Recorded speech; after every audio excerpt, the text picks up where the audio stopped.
On April 28, 1988, Aloha Airlines Flight 243 took off from Hawaii's Hilo International Airport. The flight was traveling to Honolulu, less than an hour away. The weather was glorious, conditions were optimal, but just a few minutes after takeoff, a massive boom suddenly jolted the entire plane. Without any warning, the roof covering the first-class cabin was explosively ripped away. Passengers and flight crew panicked. Would they be sucked out into the big blue sky? Would they be able to make an emergency landing? Would the rest of the plane break apart at any minute? If you want to find out what happened, stay tuned as we take off into this terrifying story and many more like it. Aboard Flight 243 on that fateful day were 89 passengers and 6 crew members, including Captain Robert Schornsteimer and First Officer Madeline Tompkins. Together, they had more than 10,000 hours of flight experience with this model of aircraft, the Boeing 737. The plane was 19 years old, about 10 years from the end of its expected lifespan, and earlier that day, it had made 3 round-trip flights from Honolulu to Hilo, Maui, and Kauai.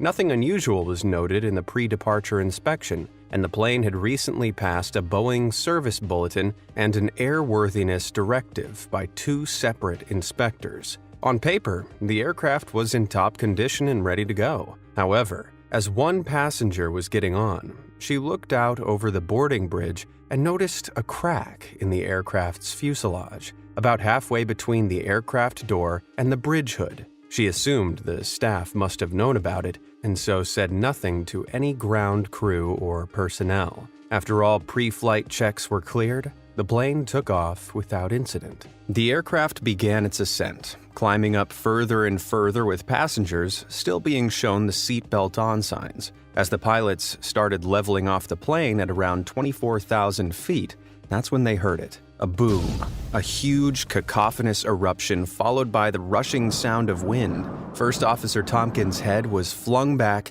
and she saw pieces of debris like insulation foam floating around in the cockpit. It was then that the pilots looked back and noticed the entry door to the cockpit was missing. But where the first-class ceiling should have been, all they could see now was blue sky. Out in first class, passengers were clinging to their seats, utterly terrified. They'd witnessed a small section of the left-hand side of the plane suddenly rupture, which had led to explosive decompression of the cabin and 300-mile-per-hour winds ripping off the roof.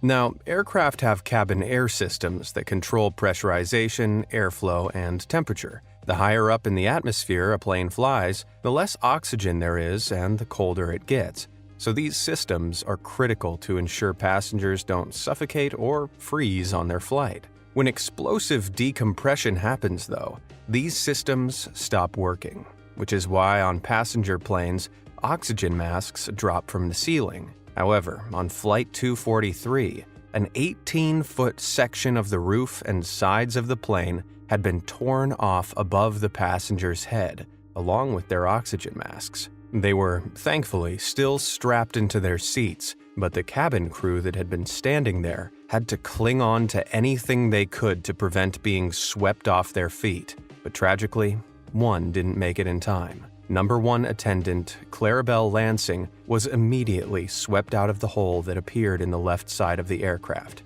Number 2 attendant, Michelle Honda, was thrown to the ground, but managed to crawl up and down the aisle to check on the passengers and try to keep them calm. With the cockpit still mostly intact, the pilots donned their own oxygen masks. They realized quickly that all of their controls felt loose. The plane was rolling left and right, threatening to drop out of the sky any second. Tompkins turned their transponder into an emergency code to notify Honolulu that they needed to make an emergency landing in nearby Maui. But the noise of the cockpit was so loud, none of her transmissions could be heard. The pilots couldn't communicate with the flight attendants or even hear one another, and so, resorting to hand signals, they began an emergency descent. Wasting no time, they dropped fast, at one point plummeting down at more than 4,100 feet per minute. The ideal rate of descent in passenger jets traveling above 10,000 feet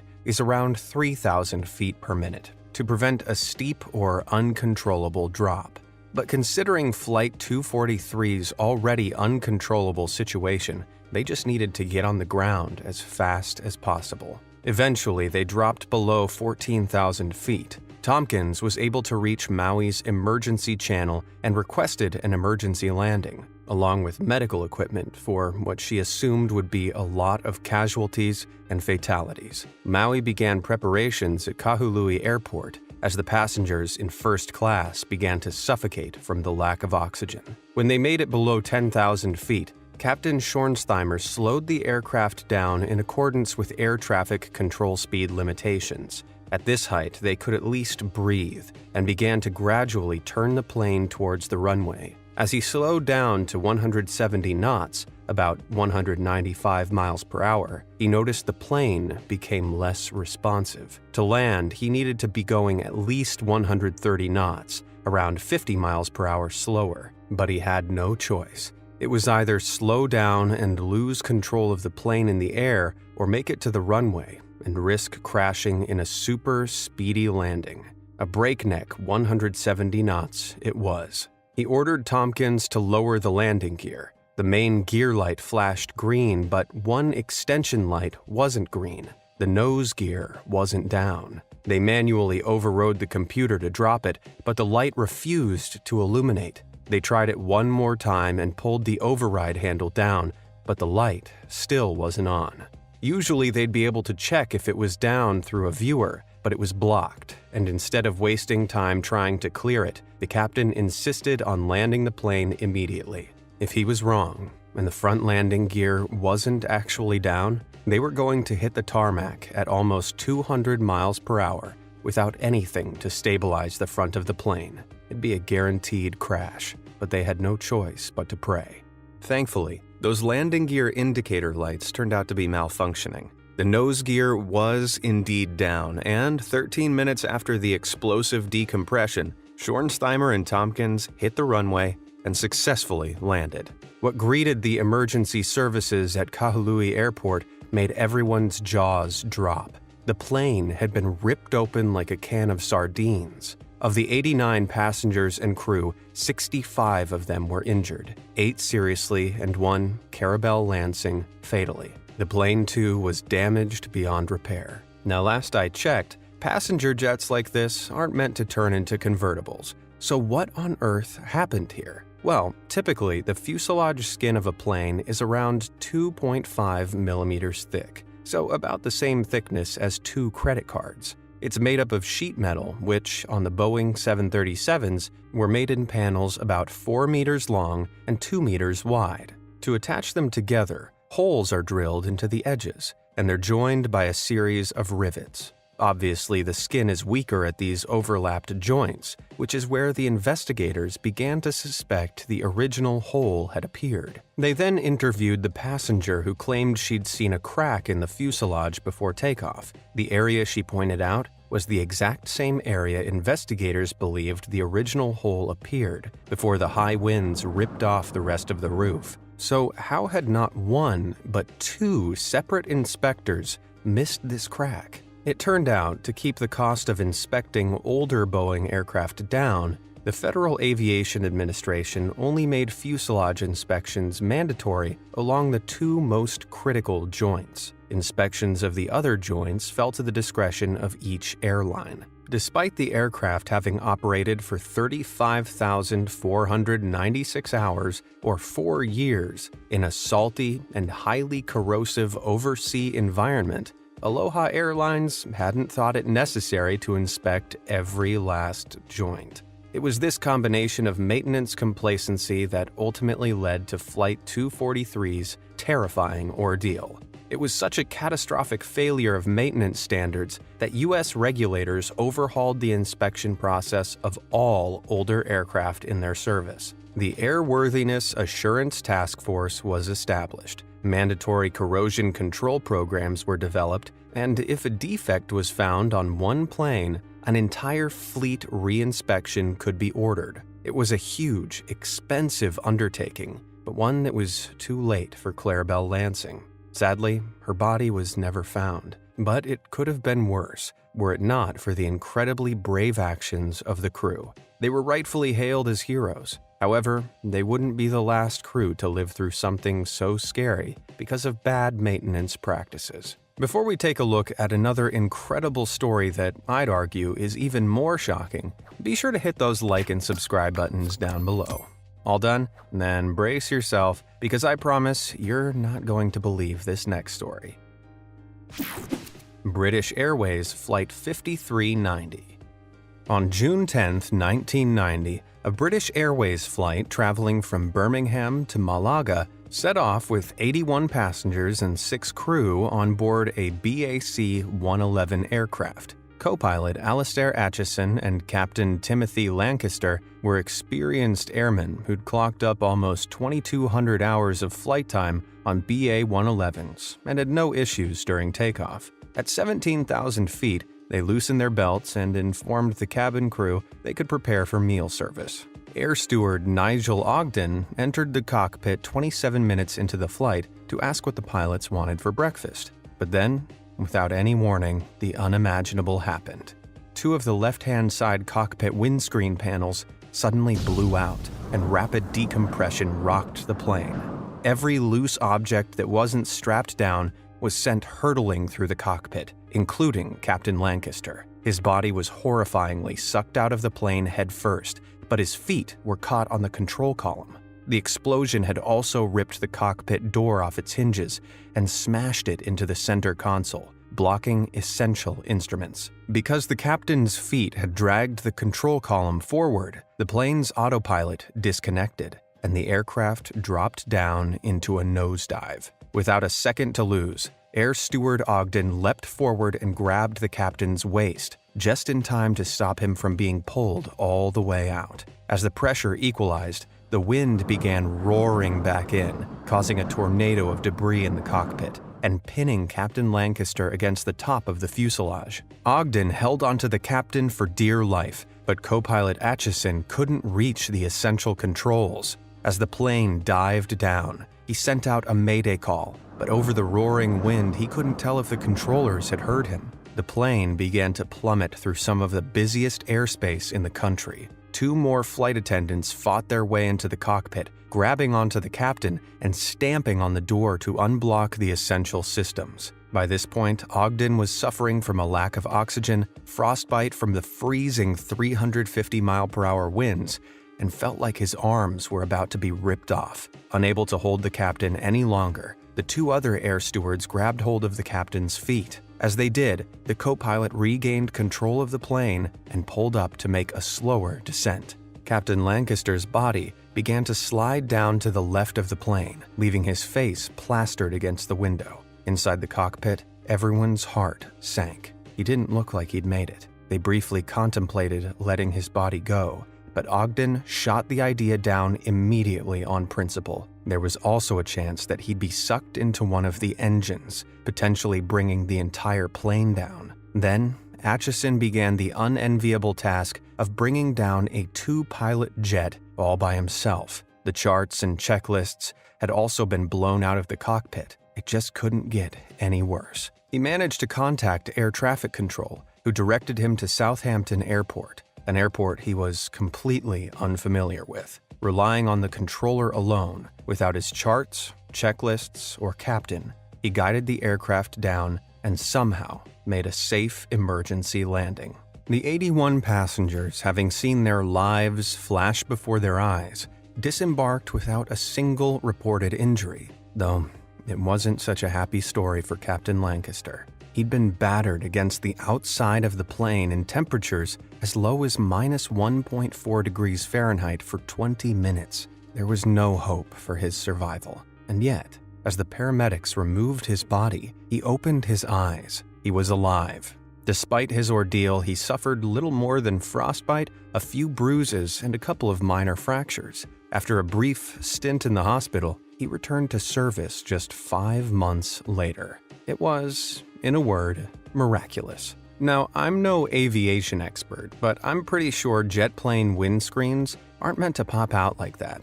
So, what the hell happened? Well, an extensive investigation discovered that a few days before the fateful flight, the plane had undergone a routine service. On a list of things to fix up, it needed a new captain's side windscreen. The shift maintenance manager decided to do the job himself. It had been a few years since he'd last replaced one, and yet he didn't look up the procedure in the plane's manual. After removing all 90 bolts securing the windscreen, he noticed they were a little corroded, so decided to replace them as well. However, the replacements he used were too narrow, only by 0.02 of an inch, but enough to cause a problem, as he'd soon realize. Without checking the work over, the plane was returned to service for its next journey, Flight 5390. Once in the sky, the pressure pulled the narrow bolts right out of their holes, popping the replaced windscreens out and nearly costing the captain his life. It was an incident that stemmed off an aircraft maintenance culture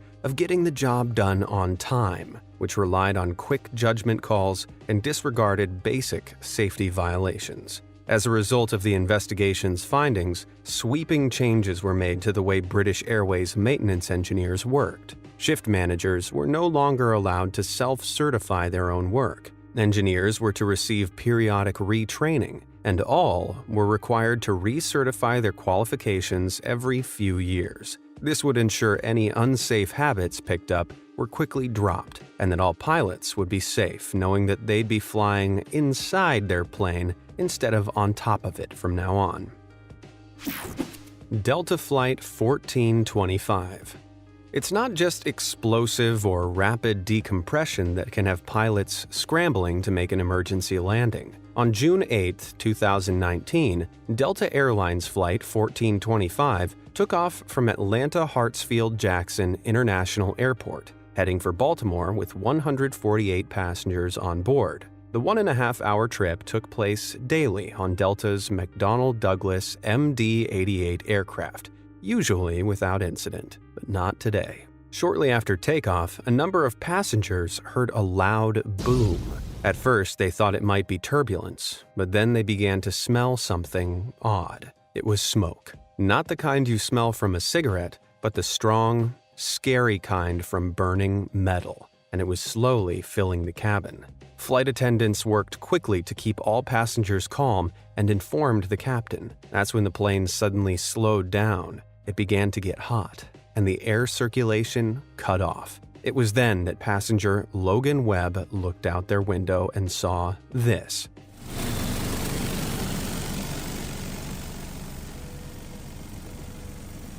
Do you know what that thing dancing around dangerously in the engine is? That's the engine's nose cone.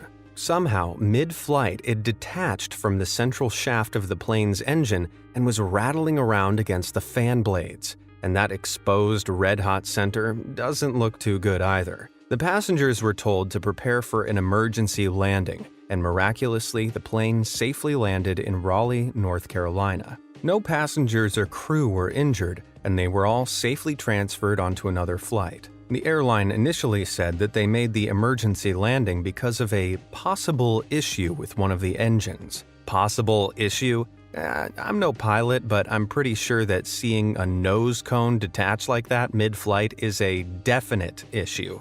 Even so, aviation expert John Cox claimed the plane wasn't in that much danger because all airliners are designed to be able to fly with one inoperative engine. Delta hasn't yet disclosed how this had been allowed to happen, but later revealed that they were planning to scrap all MD-88s from their fleet by 2020. Gee, I wonder why.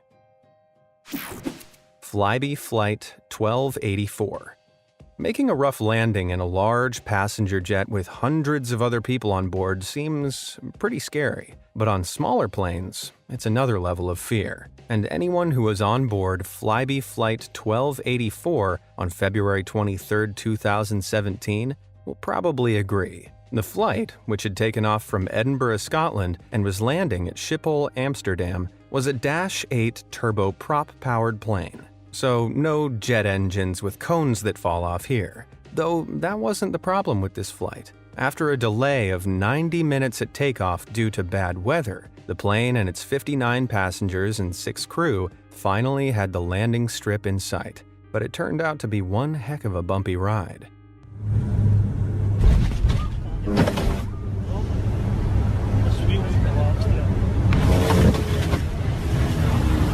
Did you see that? The second the plane touched down, its right side landing gear collapsed. Oh, those passengers were so lucky the blade didn't snap off and fling through the fuselage when it hit the tarmac. Fortunately, none of the passengers or crew were injured, though the airport called out the emergency services just in case. It took the Dutch Safety Board over a year to get to the bottom of the collapse, and they eventually released an almost 50-page-long investigative document. It turned out there was a faulty proximity sensor that hadn't been detected, and a slight fault in the main landing gear yoke. This is the bit attached to the wheels, but the fault had been acquired back when the plane was first constructed. It just hadn't been picked up on until it was too late. Combined with the dud sensor and the rough conditions at Schiphol, when the aircraft touched down, the main landing gear strut was placed under too much torsion and collapsed. Fortunately, it only resulted in a landing that was a little lopsided, though if you ask me, any landing you can walk away from is a good landing. Splash landing. Having to make an emergency landing on land in a passenger jet is no easy feat, although having your engine cut out while you're still in the air over the water in an old war relic is arguably way more terrifying. Back in April 2021, Florida's Cocoa Beach Air Show was in full swing. Hundreds of aircraft from all eras were taking off from the nearby Patrick Space Force Base, with thousands of onlookers perched on the beach. But when a World War II-era TBM Avenger started flying overhead, something didn't sound right.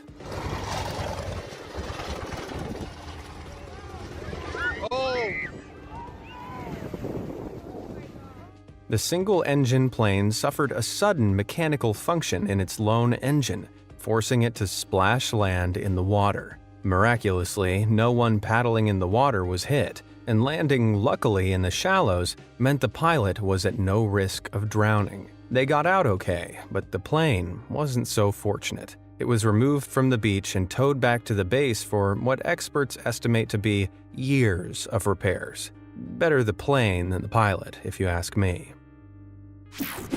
An illicit landing. Now, it's not just mechanical failures that can force planes to make emergency landings. Back in July 2020, a group of guys were traveling around Palyuk in the Mexican state of Quintana Roo when they heard something strange above them.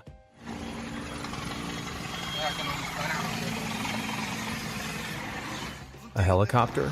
Gunfire? What was going on up there? They kept the camera rolling just in case, which is a good thing, because I don't think anyone would have believed what they saw next without the footage. As they turned onto the highway, they suddenly saw this insane scene.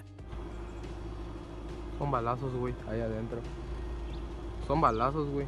Up ahead of them, in the middle of the highway, was a private plane on fire. According to reports from the scene, the helicopter from before had been firing on the plane, which was suspected to be carrying narcotics. It was this that forced it to make an emergency landing.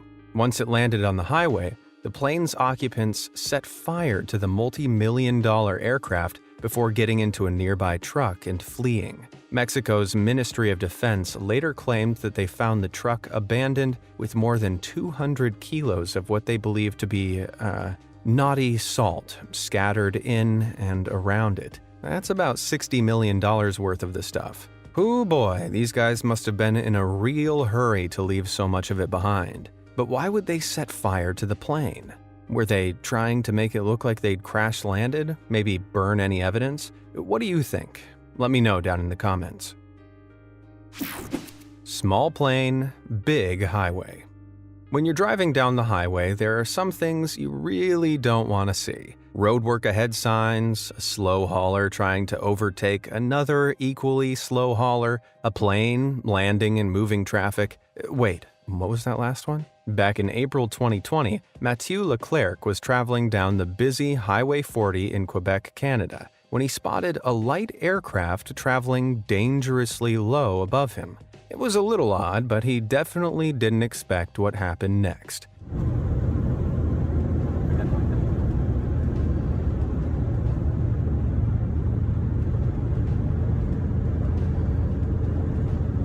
Yep, without warning, the plane dropped down and landed in the middle of moving traffic. Had this pilot forgotten his glasses and confused the highway for the landing strip? Well, it turns out the pilot of this small aircraft had just taken off from a nearby airport when he started having some engine trouble. He tried to make it back, but the problem quickly got worse. He got in touch with the air traffic controller, who suggested he landed on the highway below him. Emergency services were called out, and thankfully, no one was hurt. Might have been a different story if he'd landed in the lanes going the other way.